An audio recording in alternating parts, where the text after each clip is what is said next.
I'll introduce to you John Moulding, and he'll take things from there. John Moulding is the editor of VideoNet, which I'm sure many of you read regularly, and very much part of MediaTel events. And John's going to take you through the rest of the morning. John. Thank you.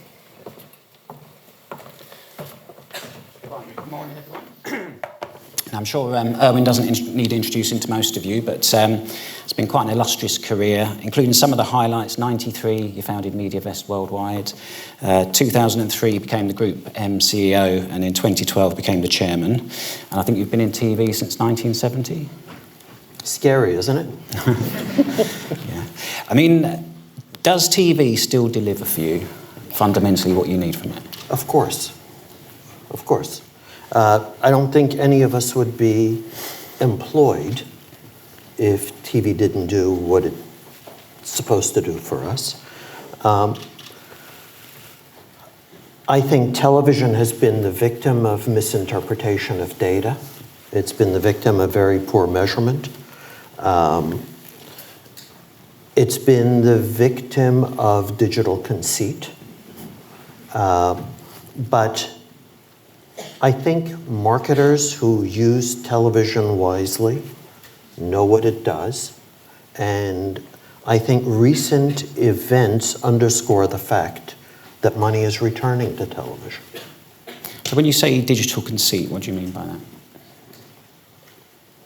Oh, I think we all know what that is. Okay. So have people been eating or drinking too much digital Kool-Aid? Yeah, no, I think, I don't think it's so much the Kool-Aid. I think it's a combination of lack of deep understanding of the core issues, lack of understanding of the media practice, quite frankly, and an assumption that just because someone else is doing it, you have to do it too. I mean, I remember a time not all that long ago when various clients were calling us up and saying, you know, our board chairman just ran into his friend who sits on another board, and they have more Facebook fans than we do. What do we need to get 10 more million Facebook fans? Well, what are you going to do with them once you have them, right? So you spend a fortune, you aggregate the Facebook fans, and then you have no way to engage them, and nothing happens. So is it a lack of understanding of media or just short-termism that's the problem? No, I don't think it's short-term. Short-termism is a whole different problem. But I think there's a lot of lack of understanding of just what the media practice is. Okay, and I know your definition of TV is quite wide in the sense it's professionally produced video across any screen. Is that right? Yeah, pretty much. I mean, look, 35 years ago, television was furniture, right? Today, it's something arguably hanging on a wall, but it's also this device, it's also the mobile phone, it's the computer, it's whatever device you happen to be watching it on, whether linearly or in a time-shifted fashion. Okay, it's all television. I mean, Nikki just mentioned broadcast TV specifically and said its power is undeniable. I mean, if we just focus on broadcast TV over the sort of traditional infrastructure from traditional broadcasters, pay TV operators, is that still delivering the reach you need into all the demographics? I'm thinking obviously of younger people. That's the one that people seem to be worried about. Well, there are categories that are chronically light when it comes to television. There are categories that are chronically light to individual day parts and components of the ecosystem.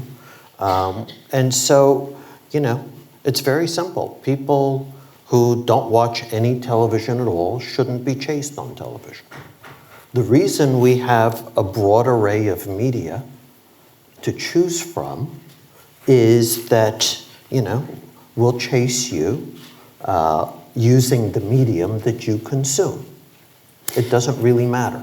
Okay, and if that medium is digital video, I mean, are the traditional broadcasts and networks and pay TV operators, are they giving you the reach into that demographic with their digital online efforts that you need?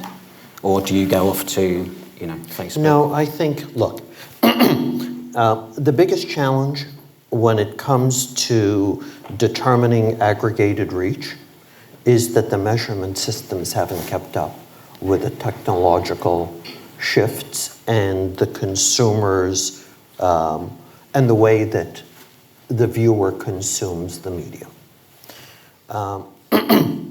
Some of those measurement systems are making strides in the right direction. WPP, as you know, took a stake in Rentrack last year, a year and a half ago, took a further stake in ComScore, got the two companies together. We would like to see much, much improved measurement of aggregated reach in television. We're not doing a great job of that today. Okay. However, evidence suggests that television is highly effective, that its contribution to awareness is considerable. It is more effective at creating awareness than other media types. And the decay related to awareness created through television is lower than it is on other media types. Okay, so in terms of awareness creation, would you say that TV, its position is totally safe for awareness creation? Is there anybody who could... No. We live in a real world. Nobody's position is safe.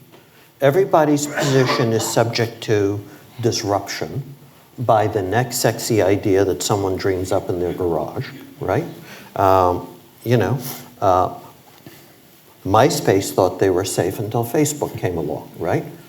What was their half-life? 90 days, right? That could happen to television. It can happen to any of us. So nobody is safe. You've got to...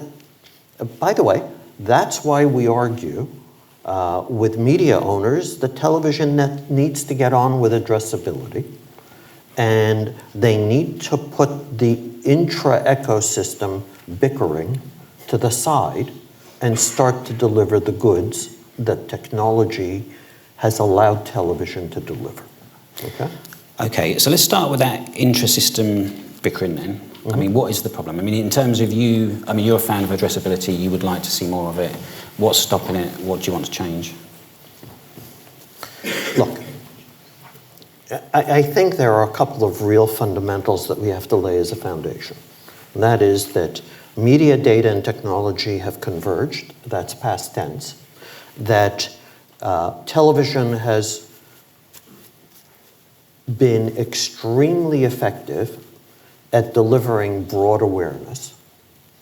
Put it another way, it feeds the top of the marketing funnel. And it does that extraordinarily well, right? What granularity of data has brought to the party is that today, television not only serves the top of the marketing funnel, but it serves every level of that marketing funnel. We can identify consideration, we can identify preference, we can identify stages in the transaction process, and we can activate against it, right? So, by the way, the fact that you can deal with the middle of the funnel doesn't mean that you can forget about the top of the funnel. Because if you forget about feeding the top of the funnel, then nothing falls through to the middle of the funnel anymore, right? And I've seen lots of very, very sophisticated advertisers over-focus on things like ROI and micro-targeting. And yes, their ROI improves, but they have a smaller business. And next year they come to market with a smaller budget and they spiral the business right down the proverbial toilet, right? That's not a good thing. None of us get paid to shrink a business. Does it follow then that anyone who wants to go down the addressable road should maintain their budget at the top of the funnel and not compromise that? I think we've got a lot of learning to do. My instinct is that some of the top of the funnel budget is going to go away. But I think when you add it all up across addressability and broad targeting, it's going to grow substantially. Okay. So that budget from the top of the funnel could go into addressability, some of it? Some of it could. Okay. But the overall... And by the way, I don't think there's a rule of thumb here. I think, look, if you're a prestige car manufacturer, right? Let's take Mercedes as an example. If the first time you saw an ad for a Mercedes was when you were 40 years old and could finally afford one, it's too late, right? If I haven't created aspiration in you as a 12-year-old, you're not going to buy the car when you turn 40. That's a long-term effect, right? Those of us in the analytics side of the business know how to tease out long-term effect versus short-term effect, all of those things. If you're a toothpaste and you don't have long-term awareness, you may not trust it for a use case, right? But there are other categories. I mean, if you're marketing a movie, there's very little long-term effect, right? The periodicity is probably 2 weeks. So it's a very different kind of setup. And I think the way you allocate money across the levels of the funnel or the consumer journey, path to purchase, whatever you call it, is going to be a function of the brand, the category, the brand's position in the category, life stage of the product, how it's used, what the purchase cycles are, all of those things. And I've just skimmed the surface. And can TV be more effective in that lower part of the funnel than other media that might be used for direct marketing? That Absolutely. You just have to optimize the creative to the task, right? By the way, what's the point of slicing and dicing audiences if they all see the same message? If they're in different stages of a transaction, if they're in different stages of consideration or preference, you have to speak to them in the appropriate voice. So there's potentially new money that would come over from some other media as well as maybe movement from the top of the funnel. There's definitely I don't think it has to come over from other media, by the way. Okay, where from? Well, you want to take a guess on how much of a marketer's budget goes to paid media vis-a-vis trade support? Right? Trade support is getting 3/4 plus of the marketing budget. You know, 2 television channels on a market look at each other and say, you're my competitor. No, someone else has eaten your lunch already. So potentially money coming out of store displays, that kind of thing? That kind of thing, trade support. Okay. Okay, so in terms of the corporate... And by the way, we know that brick and mortar retail is likely to decline because every brick and mortar retailer is getting into e-tailing, right? And so in a world where brick and mortar shelf space decreases in importance, the value of media goes up. Because people aren't going into stores, therefore you don't need the trade budget so much? Well, if you can't see it physically on a shelf, where do you as a manufacturer expose the consumer to the product? You do it through paid media.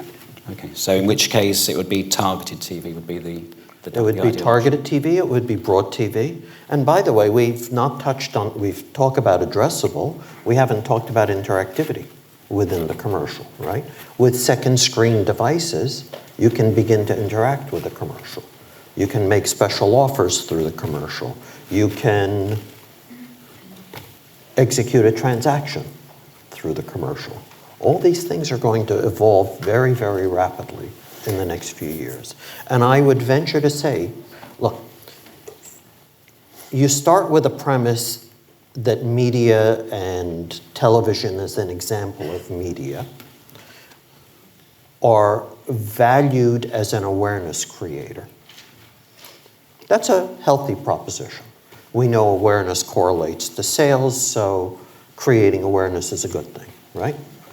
But media as a distribution mechanism, media as something that has a direct correlation to sales, media as a component of cost of sale has a totally different value structure to it, and it will be much higher. Okay, let's move on to the corporation part again, though, because I mean, at the moment there are obviously some pioneers who are doing addressable advertising, including on linear. Mm-hmm. Some of them have a fairly decent reach. Mm-hmm. I mean, what is the problem? What do you think needs to? When you say there's inter-system bickering, what do you want to see happen?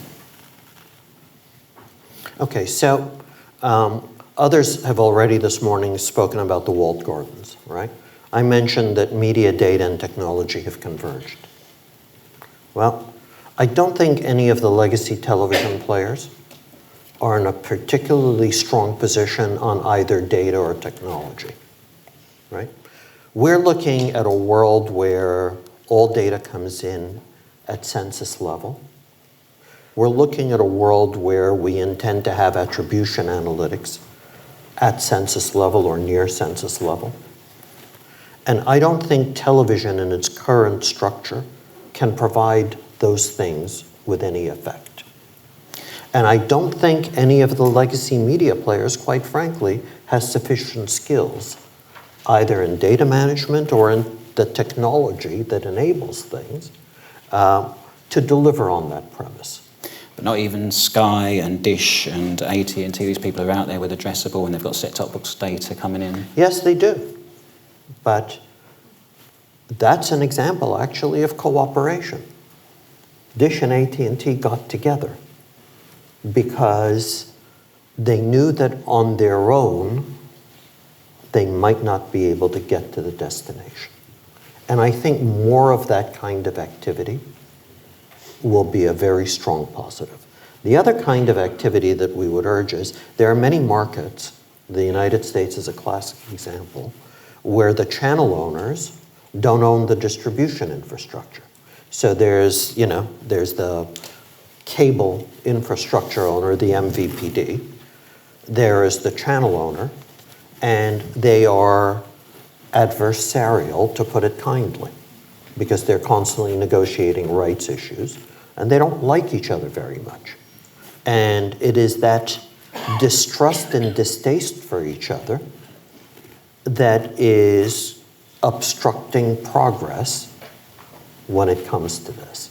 And, I would go so far as to say that we've got to put all this petty nonsense to the side, and we've got to advance the capabilities of the medium for the benefit of our clients who rely on this medium heavily, for the benefit of our entire business, and quite frankly, for the benefit of the consumer who will see less irrelevant marketing content and will probably appreciate that. Okay. I mean, there's a lot of companies at the moment, they're really trying to differentiate on the back of their ad tech and their data technology. So what's the incentive for them to cooperate, and especially, for broadcasters to get on board? Well, how many broadcasters do you know who talk in terms of true differentiation in either technology or data? Well, it's content that differentiates them. Right. So if it's content that differentiates them, they're not giving up any differentiation by getting together on technology and data. Okay, but at the moment, some of them are trying to sell a data-driven audience where they but that's a data-driven audience in their own specific silo.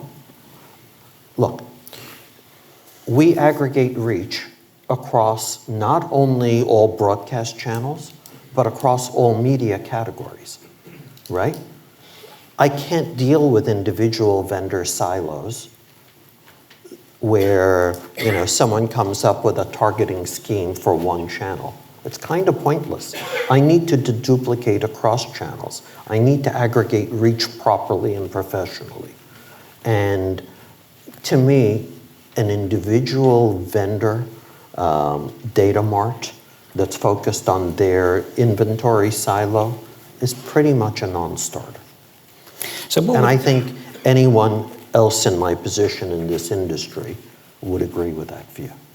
So what would the vision be, that you can have access to every piece of inventory on every channel through every platform operator who's joined together and gives you a 100% footprint of addressability? That would be really nice. Okay.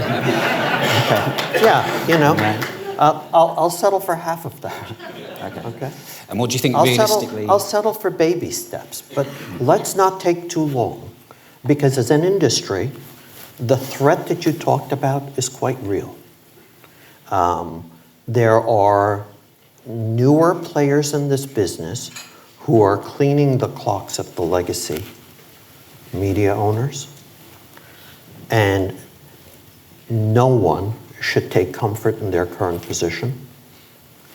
everyone needs to evolve at a healthy pace, and I think we've seen too much obstruction, and we need to get on with it. Okay, all right. Well, that's a nice point to open up to the audience then. So we've got about 10 minutes for audience questions if you've got some, so let's hope we have. If you wait for a microphone and then just say who you are. We haven't got asking the any question. answers, but I'd love to hear the questions. Okay. While you're thinking, I can ask another one. Okay, any questions straight away? Okay, well, we saw Netflix mentioned there, and I presume to you Netflix is just another good content owner where you could reach an audience if they did open up to advertising? If they did. I think there's a broader issue here that we need to address. And by the way, I'm not the first one to be concerned about it.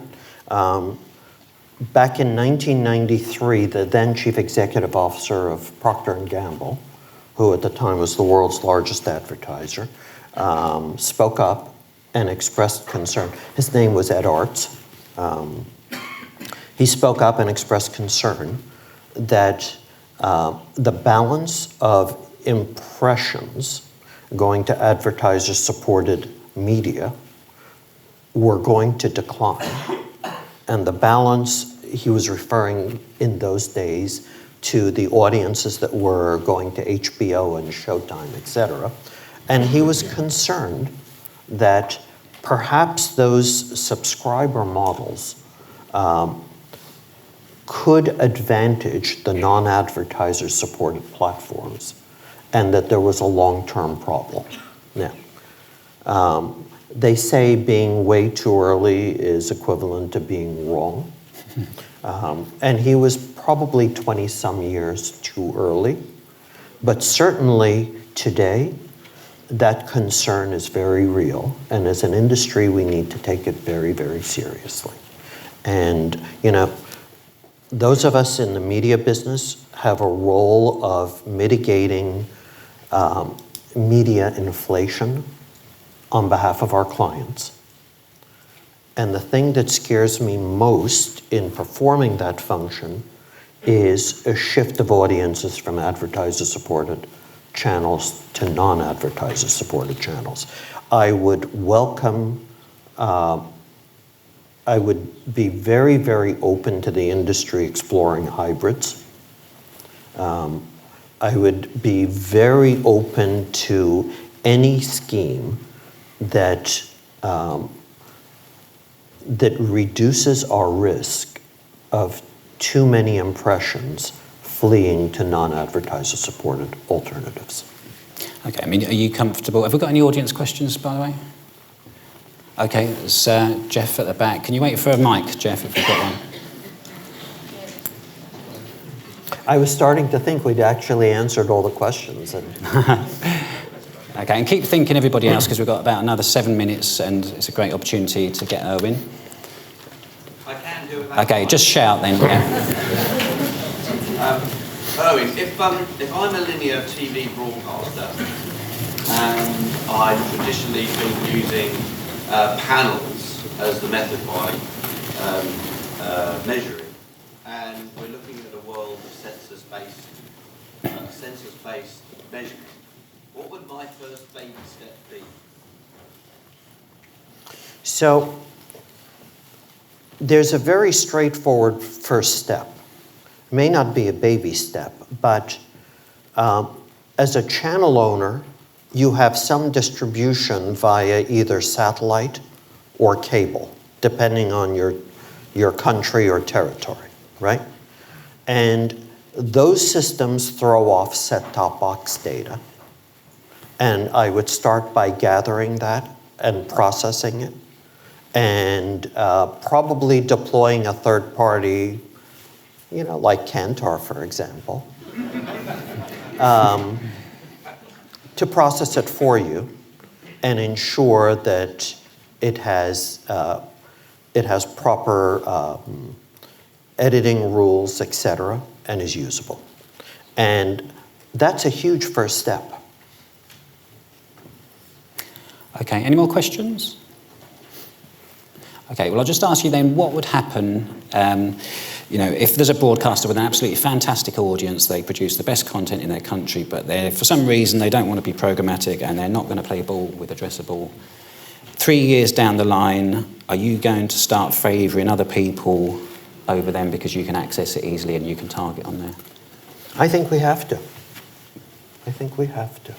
We've always kind of taken strong positions on these matters, be it, commercial ratings, for example, or viewability in the digital arena. And we get alignment with our clients, and we put our money and our clients' money where our mouths are.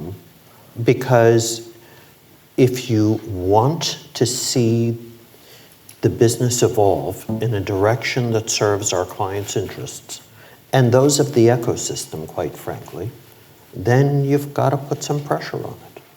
And the sentiment you get back, because you must talk to people about this a lot, are they fighting against it, or are they ready to come?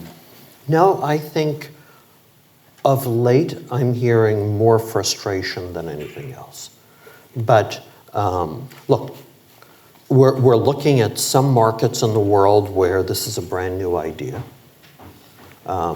In the United States, we've had Modi Media operating for 2 years plus now, and it's hugely successful, constrained mostly by the supply, right? And I think there is a level of frustration even within the ecosystem that, look, television is not the newest medium. There are a lot of people in very senior positions who just as soon not rock the boat because their horizon is only a couple, 3 years out, right? Well, that's not helpful. It's not helpful to the future. Okay. All right. Well, okay, we've got one question and then we'll wrap it up with Irwin. So I can't see a mic anyway, so if you shout it out and... Hey, Irwin. I know he can shout. And introduce yourself as well, please. Harvey Kent from Strata. Irwin, you spoke a lot about data today, measurement. Could you just talk a little bit about the great promotion of Lyle Schwartz to one of the top jobs and what that means for Group M philosophy? So,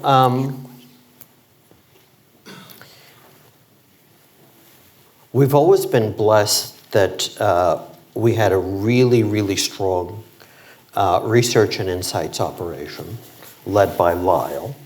But what most people don't know is that Lyle has been doing our marketplace analytics. He's been running our marketplace simulation models, and he's been a very, very integral part of the negotiation process for well over a decade. So, yes, his promotion to head of investment is a nod to the value of data and technology and research and insights. But it's also a nod to a guy who has done a great job for a really long time and has some unique skills. And it's the kind of talent, quite frankly, that needs to be applied to the kind of tasks that television is going to entail in the future, right? Okay, are you here for the break? Are you staying? I could be. Okay, great. Make it worth my while. Okay, if anyone's got some good questions, make it worth Irwin's while to stay. And thank you very much, Irwin. It's a pleasure My talking pleasure. to you. Thank you.